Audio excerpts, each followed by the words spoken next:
Hello guys, welcome back to my channel. কেমন আছো তোমরা সবাই? আশা করি ভীষণ ভালো আছো। ভগবানের কাছে প্রার্থনা করি তোমরা সবসময় খুব ভালো থেকো। তো চলে এসেছি আজকে আরও একটা নতুন ইন্টারেস্টিং ব্লগ নিয়ে। তোমরা তো আমাদের ফ্যামিলি ব্লগ দেখতে দেখছি ভীষণ ভালোবাসা আর সুন্দর সুন্দর কমেন্ট করো দেখে আমার আরোই ভীষণ ভালো লাগে আর কি।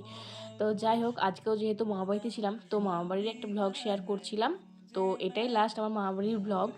তো এখানে যেহেতু আছি তো সেই কারণে এটা বোনের জন্মদিনের পরের দিন, মানে শুক্রবার। বৃহস্পতিবার ছিল জন্মদিন আর শুক্রবার ছিল তারপরের দিনে। তো সেই জন্য আজকে আমাদের নেমন্তন্ন ছিল সর্বরী মাইমাদের বাড়িতে, মানে মুনুর মামা বাড়িতে। ওটা হচ্ছে যে মুনুর নিজের মামা বাড়ি। তো সেখানেই আমরা যাচ্ছি দুপুরবেলা খাওয়া দাওয়া করতে। আমি সকাল থেকে আজকে ব্লগটা স্টার্ট করিনি, একটু ভেবে নিজেদের মতন করে কাটাচ্ছিলাম আর কি, যে ব্লগ ট্লগ করবো না। তারপর দেখছি যে না, যেহেতু মাইমার নিমন্ত্রণ করছে তো একটু ব্লগ ট্লগ করে দেখাই, নাহলে মাইমারও খারাপ লাগবে, যেহেতু জানে যে আমি ব্লগ ট্লগ করি। তো অন্য সময় করি, যখন খাওয়া দাওয়া হয় তখন আর করা হয় না, সেজন্য ভাবলাম যে একটু করেই করি। তো এসে দেখলাম যে মনু এখানে ঘুমাচ্ছে। ও আমাদের কাছেই ছিল, একটুখানি এসে জাস্ট শুয়েছিল, ওর নাকি ভীষণ শীত করছিল সেই কারণে। তো তারপরের দিকে মাইমাতা সবাইকে থালা পাতাতে দিয়ে দিয়েছে আর একে একে সব কিছু দিচ্ছে। আমি তো একটার পর একটা সাজানো দেখে জাস্ট অবাক হয়ে যাচ্ছি যে কত কিছু রান্না করেছে দেখো। প্রথমে করেছে নিম বেগুন, তারপরে বেগুন ভাজা, তারপরে বড়ি মাখা, আলু ভাতে। মানে সবগুলোই আমার ভীষণ পছন্দের। আর মাইমার কাছেই প্রথম আমি, এবারের প্রথম আর কি নিম বেগুনটা খাওয়া স্টার্ট করলাম। আমি নিম বেগুন খেতে প্রচণ্ড ভালোবাসি। আমার নিম বেগুন দিয়েই সব ভাত খাওয়া হয়ে যায়। তোমরা কে কে নিম বেগুন খেতে ভালোবাসো আর কী কী ভালোবাসো না সেটা কিন্তু অবশ্যই কমেন্টে জানাবে। তারপরে আবার দেখো চলে এসেছে আমাদের গরম গরম আলু পোস্ত। মানে কত কিছু রান্না করেছে ভাবতে পারছো। মাইমা হতে যে এরকমই প্রচুর রান্না করে, মানুষকে খাওয়াতে ভালোবাসে। আর নানা রকম ডিশও রাঁধতে জানে, মানে বেশ একটু মুখরোচক, দারুণ দারুণ, গেলেই খাওয়ায়। বিরিয়ানি নয়তো পকোড়া, তোমার কাটলেট, মানে কিছু না কিছু ঠিক করবেই আর কি, এরকম ব্যাপার। তারপরে ছিল মটন, আর মটনের পর ছিল চাটনি। খুব ভালো করে ভাতটা খেয়েছি। এত সুন্দর মটনটা রান্না করেছিল, একদম পাতলা ঝোল, গরম গরম উনুনে রান্না করেছিল বলে আরও ভীষণ টেস্টি হয়েছিল। তো তারপরে তো এখানকে চলে এসেছিলাম, এসে গল্প টল্প করছিলাম, দেখি মেজো মাসিমণি, নন্দা দিদি সবাই এসেছে। ওরা সবাই হাই হ্যালো করে দিল।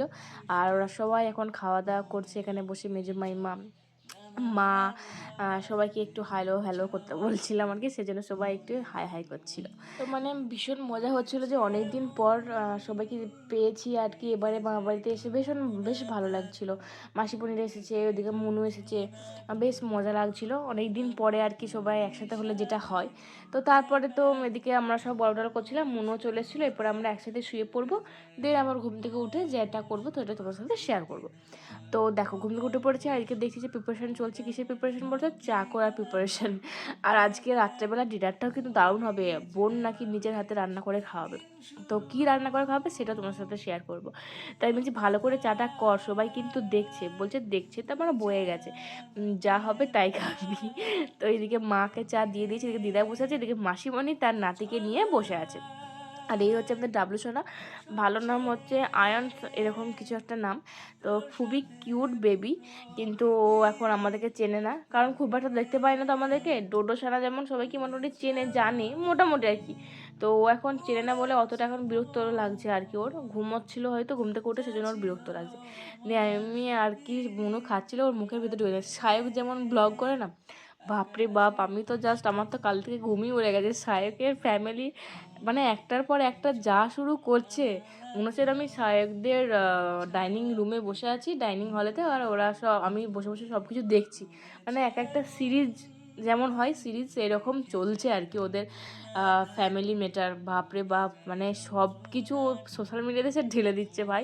সবটাই যে নাটক, কেউ যে ভালো না আর কেউ যে এতটা ভালো থাকে না সেটা কিন্তু সবাইকে দেখিয়ে বোঝা যায়। সবাই যে নাটক করে, যে ভালো থাকার যেটা নাটক সাজে, সেটা সত্যি আসলে সবাই ভালো থাকে না, সবটাই ওই ক্যামেরাতে। তার পেছনে কত যে কাহিনী, ওদেরকে না দেখলে বুঝতামই না। একটা সপ্তাহ শেষ হচ্ছে, ওদের নাটক শুরু হচ্ছে, শেষই আর হচ্ছে না বাবা। তো যাই হোক, আমাদের ব্লগারকে দেখবে, ওদেরকেই তো সবাই দেখবে। তো আমরা তো সেজন্য আরও নিচের দিয়ে তলিয়ে যাচ্ছি। যতই ভালো কিছু করো না কেন, কিছু আর হবে না। ওরকম যদি কন্ট্রোভার্সি করতে পারতাম তাহলে হয়তো একটুখানি উপরে উঠতাম। তো যাই হোক, এদিকে তো বোন প্রিপারেশন করছে, বললামই না আজকে ডিনারে কিন্তু ভালো কিছু হচ্ছে। হচ্ছে তোমার চিকেন রেজালা বা কিছু একটা, মানে চিকেন চাপ কিছু টাইপ করছে, যেটা দেখতে হবে একদম সাদা সাদা, হলুদ একদমই হবে না। এদিকে বোনের নখের অবস্থা কিন্তু খুবই জটিল, মানে ও একটু তো যত্ন নেয়নি, সব কিছুই করছে, সেজন্য একদম ভেঙে টুঙে গেছে, একটু হলুদও হয়ে গেছে হাতের নখ। মাংস না হলুদ হলেও হাতের নখ কিন্তু হলুদ হয়ে গেছে। আর এদিকে তো মানে সব কিছু রেডি করে দিয়েছি। এদিকে আবার মেজো মামার জন্য হালকা করে কিছু মাংস রেখে দিয়েছি, যাতে পাতলা ঝোল রান্না হয়, অত রিচ খাবার খাবে না সেই কারণে। তো আমি তো ওয়েট করে আছি কখন মাংসটা মানে কষা কষা হবে আর আমি খাবো। তো এদিকে কিন্তু মাংস দেখো একটু হলেও কমপ্লিট হয়ে গেছে, তো কষা কষা মোটামুটি হয়ে যেতেই আমাকে আর কি দিয়ে দিল। আমি তো এখানে উঠিয়ে নিই, তখনও দিচ্ছিল, উঠে পড়লে হয়তো আর দিত না। তো এদিকে দেখতেও কিন্তু হেভি হয়েছে। আর আমি আলু দিতেও বলেছিলাম, এদিকে আলু গাজরও দিয়ে দিয়েছে দুটো একসাথে। আর এদিকে চলো দুজনকে দুটো পিস দিয়ে দিয়েছে, খেয়ে দেখি এরপর কেমন হয়েছে। বেশ ভালোই হয়েছে, কিন্তু একটু নুনটা কম ছিল, সেটাই আমি বললাম যে একটু নুনটা দে। বাকি ওকে আছে, ওকেও একটু টেস্ট করালাম যে তুই একটু টেস্ট করে দেখ, দুজনেরই খুব ভালো লেগেছে খেতে। আর তারপরে এটা কী দিয়ে খাচ্ছি সেটাও তোমার সাথে শেয়ার করবো। ওইটা কিন্তু দারুণ জিনিস, যেটা দিয়ে খাচ্ছিলাম সেটা একদম অপূর্ব খেতে, আর কোনো ঝামেলাও অত নেই একদম। হচ্ছে যে কেরালা স্টাইল পরোটা ছিল, ওগুলো ও ব্যাঙ্গালোর থেকে নিয়ে এসেছিলো, শুধু জাস্ট ভাজার অপেক্ষা, পুরো রেডিমেড পরোটা ছিল আর কি। আমাদেরকে চিকেন তো মোটামুটি এখানে হয়ে গেছে, এদিকে করছে ও বেরেস্তাটা ওর উপর থেকে দিয়ে দিবে, দেন আবার একটুখানি ভালো করে কষিয়ে নেবে, ব্যাস হয়ে গেল। আর এই যেটা বলছিলাম কেরালা পরোটা, তো দেখো ও পরোটা দেখাচ্ছে আর ও দেখাচ্ছে নখ হাত সব কিছু দেখাচ্ছে, বলছে দেখ আমার হাতটা কত সুন্দর লাগছে। আমি বলছি ঠিকই তাই, খুবই সুন্দর লাগছে। তো চলো, এদিকে নন্দাই তো নিজের মুখ কিছুতেই দেখাবে না, আর আমাদের খাবার কিন্তু রেডি হয়ে গেছে। কি সুন্দর, আর এক বাটি আমাকে মাংস দিয়েছে। আর এদিকে মা হচ্ছে যে পরোটাগুলো ভাজছিল, দেখতে খুবই সুন্দর হয়েছে, আর খেতেও কিন্তু হেভি টেস্টি হয়েছে, পুরো সেই লাচ্ছা পরোটার মতন খেতে হয়েছিল। লাচ্ছা পরোটাগুলো একটু মোটা মোটা হয়, কিন্তু এগুলো একদমই মোটা না, একদম ধোসার মতন পাতলা, আর খুবই টেস্টি ছিল, ভীষণই ভালো লাগছিল খেতে। মানে এই চিকেনটার সাথে মেনলি, তো উনি বলছিল যে এগুলো ব্যাঙ্গালোরতে ওরা করে করে মাঝে মাঝে খায়, তো ওর সাথে এরকম চিকেনটাই বেশি ভালো লাগে, আর সত্যি তাই দারুণই খেতে লাগছিল। আর আজকের ব্লগটা তোমাদের কেমন লাগলো সেটা অবশ্যই জানাবে, ভালো লাগলো অবশ্যই লাইক কমেন্ট শেয়ার করতে একদম ভুলবে না। দেখা হচ্ছে পরের ব্লগে, বাই।